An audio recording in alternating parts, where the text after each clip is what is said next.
নমস্কার, দ্য রিপোর্টে স্বাগত। মুখ্যমন্ত্রী মমতা বন্দ্যোপাধ্যায়ের নির্দেশ অনুযায়ী উচ্ছেদ অভিযানে নেমে এবার বিতর্কে জড়ালো প্রশাসন।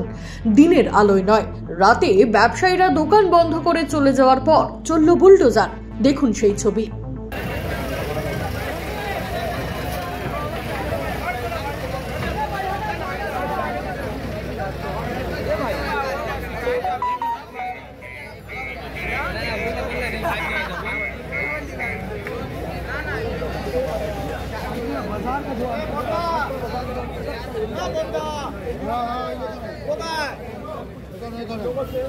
वार्तालाप कर रहे हैं कि वहाँ पे हुआ है वो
किसी के पास इलेक्ट्रिक वैन का नंबर है?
দাদা আমার লোকটা বের করো, আমার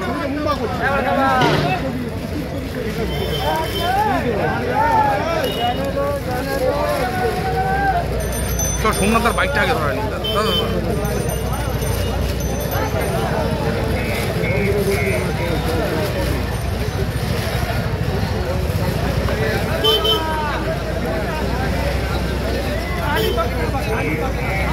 এতক্ষণ ধরে যে ছবি আপনারা দেখলেন তা হলো ভাটপাড়া পৌরসভা সংলগ্ন বিস্তীর্ণ এলাকার ব্যবসায়ীরা দোকান বন্ধ করে চলে যাওয়ার পর রাত 11টা নাগাদ প্রশাসনকে সঙ্গে নিয়ে পৌর কর্মীদের উপস্থিতিতে শুরু হয় ধরপাকড়।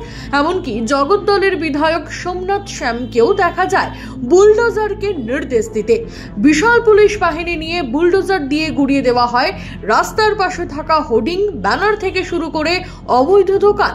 ভাটপাড়া পৌরসভার ভাইস চেয়ারম্যান দেবজ্যোতি ঘোষের দাবি, আগে নোটিশ করা হয়েছিল, অনেকে নিজেরাই উঠে গিয়েছিলেন, বাকিটা তারা অভিযানে নেমে তুলে দিয়েছেন। তবে রাতের বেলাতেই ওই অভিযান কেন? এ প্রশ্নের উত্তরে চেয়ারম্যান দেবজ্যোতি ঘোষ জানান, দিনের বেলায় কাজ করার অসুবিধা, তাই রাত্রে এই কাজ করা হচ্ছে। আমরা ভাটপাড়ায় যেটা হচ্ছে, এটা উচ্ছেদ একদমই না।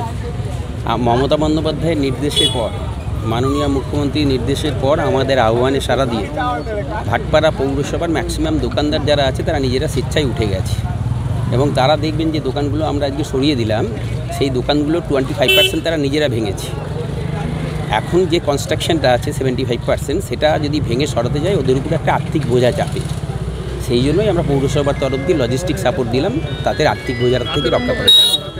রাতের বেলা এত ভাঙচুর, দিনের বেলা হলে এখানে আপনি দাঁড়িয়ে থাকতে পারতেন, গাড়ি ঘোড়া চলতো, এই ফাঁকা জায়গার দরকার না, খুব কনজেস্টেড এরিয়া, সেই জন্য বাধ্য হয়ে আমরা এই সময়টাকে বেছে নিয়েছি।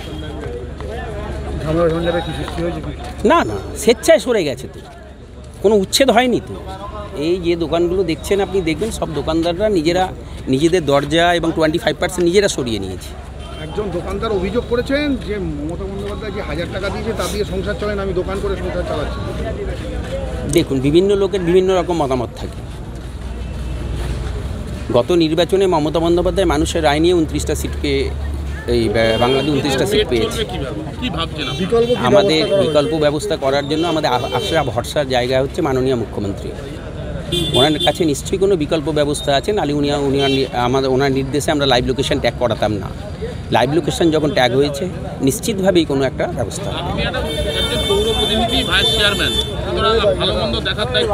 অবশ্যই। এইবার এই যে ভাঙা হচ্ছে দোকানগুলো, তাদের আবার পুনর্বাসন বা আমরা বললাম না, সরকারের নির্দেশের পরেই আমরা লাইভ লোকেশন ট্যাগ করেছি, সময় দিন, নিশ্চিতভাবেই ব্যবস্থা। কী হবে, ভালো হবে না খারাপ? এটা এখন বলার কোনো দরকার, এখন দেখুন সরকারের কি নির্দেশ আসে। আমার বিশ্বাস, আশা ভরসার জায়গা মাননীয় মুখ্যমন্ত্রী। বিষয়টি প্রকাশ্যে আসতেই সুর চড়িয়েছেন বিজেপি নেতা অর্জুন সিং। কি বললেন তিনি, শুনবো। তৃণমূল দলটাই চোর। চোররা রাত্রিবেলা বেরোয়, জানে এখন পাবলিক নেই, কোনো প্রতিবাদ হবে না, তাই জন্যে চোররা রাত্রিবেলা জেসিবি নিয়ে ঘুরছে।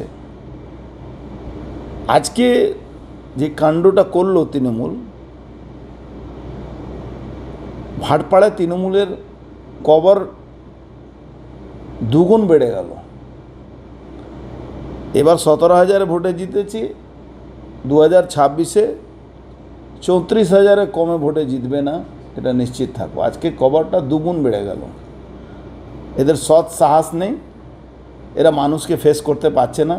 পৌরসভা দুর্নীতিগ্রস্ত, যে পৌরসভা হোর্ডিংয়ের টাকা নেয়, যে পৌরসভা হকার্স পারমিট দিয়ে টাকা নেয়, সেই পৌরসভার কোনো নৈতিক অধিকার আছে কোনো হকারদের ভাঙে দেওয়া?